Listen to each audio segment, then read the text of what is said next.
ખબર ગુજરાતમાં સૌથી પહેલા વાત કરવી છે ઉદ્યોગપતિ કરસનભાઈના એક નિવેદનની। કરસનભાઈ પટેલ જેમણે પાટીદાર આંદોલનને વખોડ્યું છે। પાટણના એક સામાજિક કાર્યક્રમમાં કરસન પટેલે કહ્યું કે આંદોલનથી સમાજને કશું જ નથી મળ્યું। પાટીદાર અગ્રણી અને ઉદ્યોગપતિ કરસનભાઈ પટેલે પાટીદાર આંદોલન પર સવાલ ઉભા કર્યા છે। પાટણમાં પાટીદાર સમાજના એક સામાજિક કાર્યક્રમમાં તેમણે કહ્યું કે આંદોલનથી સમાજને કશું જ મળ્યું નથી। અનામત આંદોલનમાં અનેક યુવાનો શહીદ થયા છે અને આંદોલન કરનારા પાટીદારો જ હતા। તેમણે એ પણ કહ્યું કે લેવા પાટીદારની દીકરીને સીએમ પદ પણ છોડવું પડ્યું છે। આંદોલન કરનારાઓએ રાજકીય રોટલા શેક્યા અને અનામત માટેનું આંદોલન કોઈને કાઢવા માટે હતું કે શું તે પણ સવાલ છે। પાટીદારની છોકરી અને એ બી લેવા પાટીદારની છોકરી સીએમ તરીકે હતી, એને જવું પડ્યું। તો ખરેખર આ આંદોલન અનામતનું હતું કે કોઈને કાઢવાનું હતું, અને પટેલોને જ કાઢે એવું તો શક્ય નથી। એટલે આ એક સંશોધનનો વિષય છે, અને છેલ્લે પાટણમાં જે કંઈ બન્યું એનું સંશોધન તમે લોકો સારી રીતે કરી શકો। ઘણી વખત શું થાય છે, રિપોર્ટરો અડધા રિપોર્ટ આપતા હોય છે। બંને સાઈડને કોન્ટેક્ટ કરી અને પછી સાંભળવા જોઈએ બંનેને, પછી તમને જે સાચું લાગે એ રિપોર્ટ કરવો જોઈએ। અને આ તરફ અમરેલીના બનાવટી લેટરકાંડ મામલે પાયલ ગોટીએ હવે પોલીસ પર ગંભીર આરોપ લગાવ્યા છે। પાયલે આરોપ લગાવતા કહ્યું કે પોલીસે તો મને પટ્ટે પટ્ટે મારી છે। અમરેલીના બનાવટી લેટરકાંડ મામલે એક બાદ એક ચોંકાવનારા આરોપ થઈ રહ્યા છે। લેટરકાંડમાં આરોપી પાયલ ગોટીએ જેલ મુક્તિ બાદ ગંભીર આરોપ કર્યા છે। વિઠ્ઠલપુર ખાતે પાયલ ગોટીએ આરોપ લગાવ્યા અને કહ્યું કે પોલીસે તેમને ટોર્ચર કર્યું। સાથે જ કહ્યું કે પત્રને એફએસએલમાં મોકલવામાં આવશે તો સત્ય બહાર આવી જશે। પાયલે એ પણ કહ્યું કે મારા પરિવારને જેનીબેન ઠુમ્મરે હિંમત આપી હતી। તેમણે એ પણ કહ્યું કે મારા જેલવાસ દરમિયાન મારા પરિવાર સાથે જે પણ ઊભા રહ્યા તેમનો આભાર। હું કોઈ પણ પ્રકારના રાજકારણમાં પડવા માંગતી નથી, પરંતુ સત્ય હોય તેને બહાર લાવવું જરૂરી। મારી જે ઇજ્જત અને આબરૂનો વરઘોડો કાઢ્યો છે, એમાં જે મારી હારે જેણે ખરાબ વર્તન કર્યું છે, કે મને ટોર્ચર કર્યું છે, કે મને મારી છે, એના પ્રત્યે જે લોકોને પોલીસ વડે તમે કોર્ટમાં ફરિયાદ કરી છે? તમને કોર્ટે પૂછ્યું હોય કે કોઈ? મેં મારા વકીલને કીધું છે। કૌશિકભાઈ પાસે મને એક જ અપેક્ષા છે કે મારી સાથે જે થયું ને એ આગળ જતા કોઈ પણ સમાજની દીકરી હોય એની સાથે ક્યારેય થવું ન જોઈએ। જો કે બીજી તરફ પાયલે મીડિયાએ પૂછેલા કેટલાક સવાલોના જવાબ આપવાનું ટાળ્યું હતું, જેને પગલે કેટલીક શંકાઓ પણ ઉદ્ભવી હતી। અને આ તરફ જૂનાગઢ સત્તાધાર વિવાદમાં એક નવો ઘટસ્ફોટ થયો છે। નરેન્દ્ર સોલંકી પડદા પાછળનો ખેલાડી હોવાનું બહાર આવ્યું છે। જૂનાગઢના સત્તાધાર વિવાદ મામલે રોજ નવા ખુલાસાઓ થઈ રહ્યા છે। ભાજપના નેતા નરેન્દ્ર સોલંકી પડદા પાછળના ખેલાડી હોવાનો વાતચીતમાં ઉલ્લેખ કરાયો છે, તો ગોવિંદ બાપુ પણ પડદા પાછળના ખેલાડી હોવાનો ઉલ્લેખ છે। મિલન નામનો વ્યક્તિ સત્તાધારના મહંત વિજય બાપુની તમામ માહિતી નીતિન ચાવડા અને વસંત ચાવડાને આપતો હોવાનો ઉલ્લેખ છે।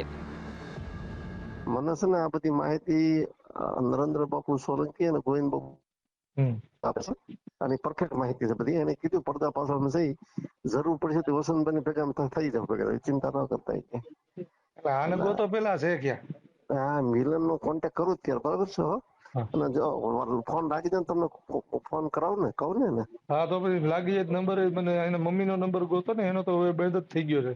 એવું છે બધી? હાલો હું તો તપાસ કરી લઉં। એટલે આમાં કઈ ખાડા ગળું થયું છે, શું છે કઈ ખબર નથી। કાંઈ આ બાકી કોઈ એને રક્ષા કરે, તમારી રક્ષા કરશે।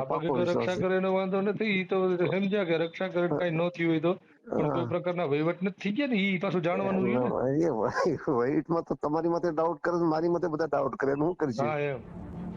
આ સમગ્ર મામલે સંદેશ ન્યૂઝ વાયરલ ઓડિયો ક્લિપની કોઈ પણ પ્રકારની પુષ્ટિ નથી કરતું।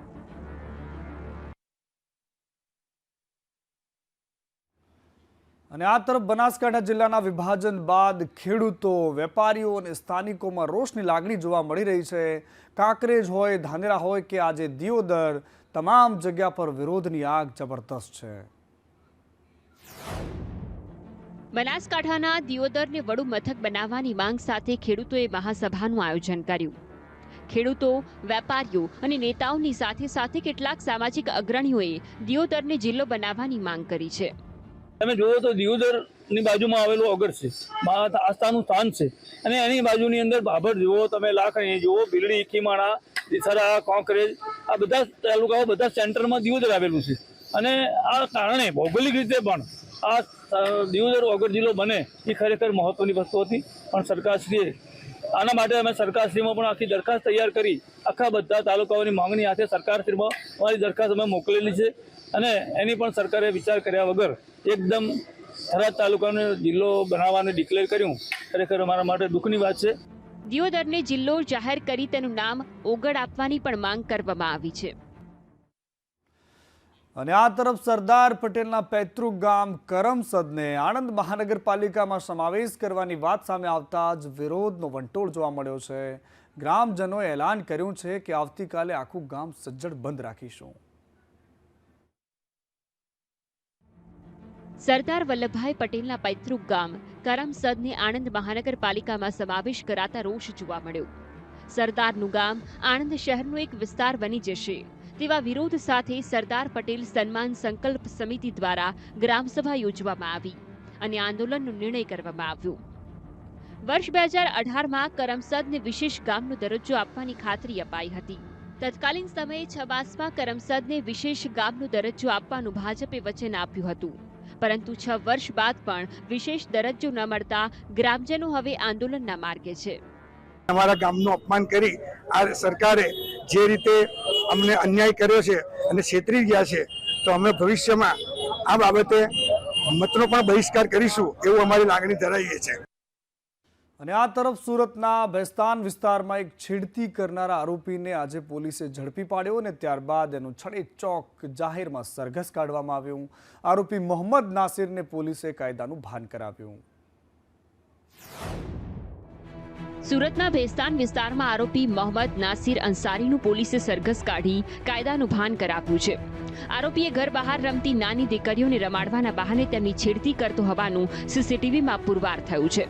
અન્ય કોઈ દીકરીઓ ભોગ બની છે કે નહીં તે દિશામાં પણ પોલીસે તપાસ હાથ ધરી છે. આ બનાવની વિગત એવી છે કે ભેસ્તાન પોલીસ સ્ટેશન વિસ્તારમાં ઉનપાટિયા વિસ્તાર છે. એમાં આ જે બાળકીઓ જે છે એમના પેરેન્ટ્સ સાથે ત્યાં રહે છે અને એ ઘરના આગળના પેસેજમાં બાળકીઓ અને બીજા નાના બાળકો હતા, બધા રમતા હતા.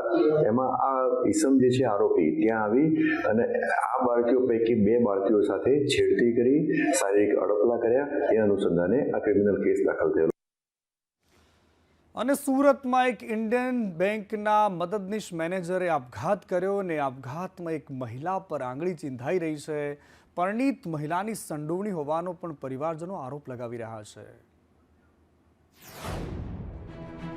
સુરતના અડાજણ વિસ્તારમાં ઇન્ડિયન બેંકના મેનેજરના આપઘાતને લઈને રહસ્ય ઘેરાઈ રહ્યું છે. અમન ભાર્ગવ નામના બેંક કર્મચારીએ આપઘાત કરી લેતા પરિવારજનોએ એક પરણિત મહિલા પર શંકા વ્યક્ત કરી છે. અમન અડાજણ વિસ્તારમાં ફરજ બજાવતા હતા, પરંતુ કયા કારણોસર આપઘાત કર્યો તેને લઈને પોલીસે તપાસ શરૂ કરી છે. मेरे ब्रदर अमन भार्गव जो कि इंडियन बैंक में ऑफिसर की पोस्ट पर पोस्टेड थे, 2020 से यहाँ पर सर्विस कर रहे हैं और अलवर राजस्थान के रहने वाले हैं. और उनका सुसाइड का सामने आया, लेकिन हमको वो सुसाइड लग नहीं रहा है. हम उसको दूसरे एंगल से भी जांच करवाना चाह रहे हैं. कल पुलिस ने काफ़ी कुछ देखा भी है. सुसाइड नोट भी पुलिस ने हमको दिया नहीं है. और लड़की और जो वहाँ पे मिली है, लड़की और उसके हस्बैंड, उनको भी बिना अच्छे से जांच पड़ताल किए और उनको छोड़ दिया गया है. अभी ये तो जांच चल रही है इस पे. हम ये चाह रहे हैं कि अमन को पूरा न्याय मिले. મૃતકને આપઘાત કરવા મજબૂર કરવામાં આવ્યો હોવાની ચર્ચાને પગલે પોલીસે વધુ તપાસ હાથ ધરી છે. અને આ તરફ રાજ્યમાં નકલી શું નથી મળતું. નકલી આઈએએસ, નકલી કોર્ટ, નકલી ટોલ નાકા અને હવે એક નકલી ક્લાર્ક પણ પકડાયો છે.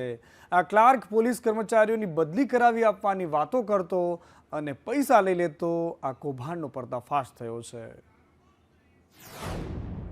રાજ્યમાં છેલ્લા કેટલાક સમયથી નકલીનું માર્કેટ ખૂબ વધી રહ્યું છે. નકલી કોર્ટ, નકલી આઈએએસ બાદ હવે નકલી ક્લાર્ક લોકોની નોકરીની બદલી માટે પૈસા માંગતો હોવાનો પર્દાફાશ થયો છે. પોલીસ કર્મીઓ અને અધિકારીઓની બદલી માટે જન્મેસિંહ ઝાલા નામનો શખ્સ લોકો પાસે રૂપિયા માંગતો હોવાનું ખુલ્યું છે. જન્મેસિંહ પોતે પોલીસ ભવનમાં નોકરી કરતો હોવાની ઓળખ આપતો હતો અને લોકો પાસે રૂપિયા માંગતો હોવાનું પણ પોલીસ તપાસમાં ખુલ્યું છે. અને જન્મેસિંહ જેવા બીજા નકલીના બાદશાહો ફરે છે ગુજરાતમાં. નવસારીમાં પણ એક નકલી સીએમઓ અધિકારી બન્યો અને પ્રાંત અધિકારી પાસે જઈને ઉઠા ભણાવતો રહ્યો. જનમ ઠાકુરને ઉઠાવતા ભણાવતો રહ્યો અને 2023થી લઈને પ્રાંત અધિકારીને એ નકલી અધિકારી જઈને માહિતી માંગતો રહ્યો. પ્રાંત અધિકારી પાસે જઈને સીએમઓના નામે માહિતી એકત્ર કરતો હતો. આખરે પ્રાંત અધિકારીને શંકા ગઈ અને આખા કાંડનો ભાંડાફોડ થયો. અને આ તરફ ગાંધીનગરમાં ફરી એકવાર આંદોલનના મંડાણ થઈ રહ્યા છે. 9 જાન્યુઆરીએ ટેટ 1 પાસ ઉમેદવારો આંદોલન કરશે. સંતરામપુરમાં શિક્ષણ મંત્રીને મળવા માટે ગયા હતા. શિક્ષણ મંત્રીએ માત્ર ઠાલું વચન આપ્યું અને ધોરણ 1થી લઈને 5માં જગ્યા ખાલી હોવા છતાં પણ ભરતી નથી કરાતી. ધોરણ 1થી લઈને 5માં 16,000 જગ્યાઓ ખાલી છે તેવું આરટીઆઈમાં સામે આવ્યું છે તેવું ઉમેદવારોનું કહેવું છે. 4 મહિનાથી પ્રાથમિક શિક્ષકો આંદોલન કરી રહ્યા છે, પોતાની માંગ રાખી રહ્યા છે, પરંતુ સરકાર માત્ર એમને આશ્વાસન આપે છે. અને આ તરફ મહારાજા સયાજીરાવ યુનિવર્સિટીની સિક્યુરિટી પર સવાલો ઉઠી રહ્યા છે. યુનિવર્સિટીની બિલ્ડિંગ પર મોડી રાત્રે ફરતો એક વ્યક્તિ ઝડપાયો. સિક્યુરિટી હોવા છતાં પણ બિલ્ડિંગ પર પહોંચ્યો હતો. બિલ્ડિંગ પરથી વ્યક્તિએ પથ્થરમારો કર્યો હતો. ફાયર બ્રિગેડ અને હોમગાર્ડના જવાનો પર પણ પથ્થરમારો કર્યો. વડોદરાની સયાજીગંજ પોલીસે વ્યક્તિને નીચે ઉતાર્યો અને અજાણ્યા વ્યક્તિની પોલીસે પૂછપરછ હાથ ધરી છે. પરંતુ આ કોણ છે, સિક્યુરિટીમાં રહેલા જવાનો શું કરતા હતા, એ પણ સવાલો ઉઠી રહ્યા છે. હવે વાત કરવી છે ગાંધીનગરમાં આંજણા ચૌધરી સમાજના આંજણા ધામનો શિલાન્યાસ થયો. ગાંધીનગરના જમેતપુરા પાસે આંજણા ધામ બનશે. જમેતપુરામાં 300 કરોડના ખર્ચે આંજણા ધામ બનવાનું છે.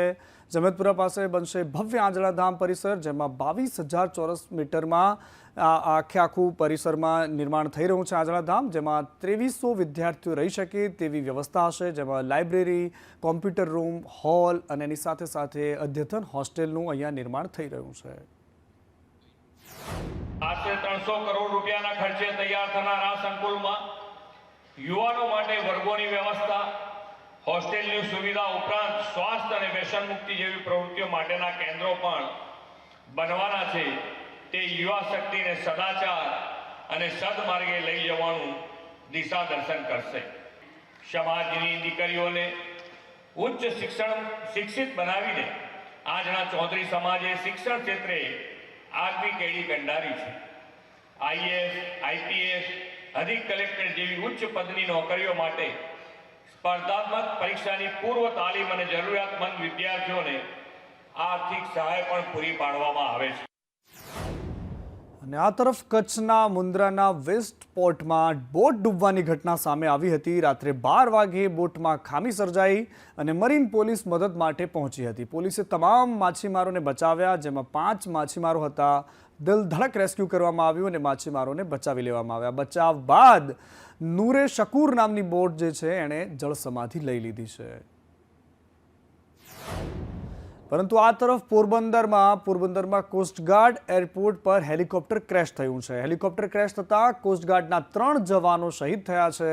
કોસ્ટગાર્ડના એર એન્ક્લેવ પર હેલિકોપ્ટર ક્રેશ થયું અને હેલિકોપ્ટર ક્રેશ થતાં મોટો વિસ્ફોટ થયો હતો. આગ લાગી હતી. લેન્ડિંગ વખતે આ દુર્ઘટના સર્જાઈ, જેમાં ડેપ્યુટી કમાન્ડન્ટ સુધીર કુમાર યાદવ, પ્રધાન નાવિક મનોજ કુમાર અને કમાન્ડન્ટ સૌરભનો સમાવેશ થાય છે.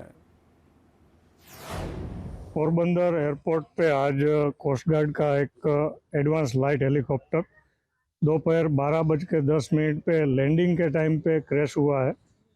क्रैशिंग के टाइम पे हेलीकॉप्टर में 3 क्रू मेंबर्स मौजूद थे.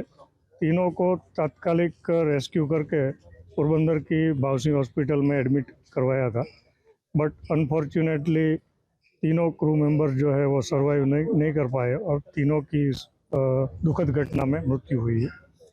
इसमें जो कोस्ट गार्ड का रूटीन सॉर्टी जो बोलते हैं, वो हेलीकॉप्टर रूटीन सॉर्टी पे से वापस आके लैंडिंग कर रहा था.